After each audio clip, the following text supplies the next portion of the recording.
కడప జిల్లా మైదుకూరు రోడ్డు నందు గల విద్యుత్ ఏడీఈ కార్యాలయం ఆవరణంలో ఈ నెల 28వ తారీఖున నెల్లూరు నగరంలో నిర్వహించే United electricity contract workers and union రాష్ట్ర 2వ మహాసభలు జయప్రదం చేయాలని గోడపత్రాలను విడుదల చేయడం జరిగింది.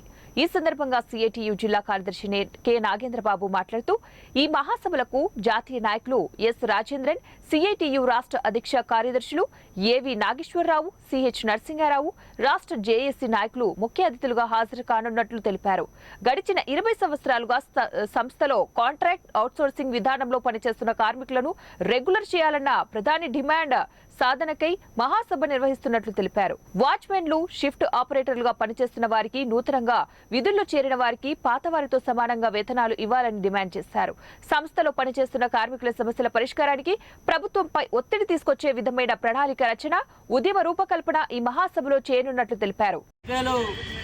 ఏడీఈ కార్యాలయ ఆవరణలో United electricity contract workers union CIT అనుబంధ సంఘం బద్వేల్ సబ్ డివిజన్ కమిటీ ఆధ్వర్యంలో ఈ నెల 28వ తేదీన నెల్లూరు నగరంలో నిర్వహించే United electricity contract workers union 2వ మహాసభల్ని జయప్రదం చేయాలని చెప్పి కోరుతూ గోడపత్రాల విడుదల కార్యక్రమాన్ని చేయడం జరిగింది.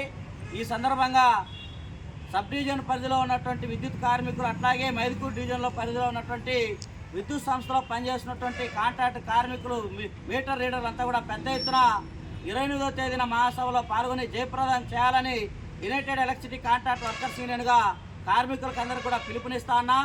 ఈ మహాసభల్లో రానున్నటువంటి కాలంలో ముఖ్యమంత్రి గారు విద్యుత్ కార్మికులకు ఏవైతే హామీలు ఇచ్చారో ఆ హామీలు అమలు చేసేదానికోసం పెద్ద ఎత్తున ఆందోళన కార్యక్రమాలు రూపొందించడం జరుగుతుంది. అట్లాగే అనేక రకాలైనటువంటి వాగ్దానాలు గత ఎన్నికల్లో జగన్మోహన్ రెడ్డి గారు విద్యుత్ కార్మికులకు ఇచ్చారు. ఆ హామీల కోసం రానటువంటి కాలంలో ఈ మహాసభల సందర్భంగా ఒక కార్యాచరణ కూడా రూపొందించబోతా ఉన్నాం.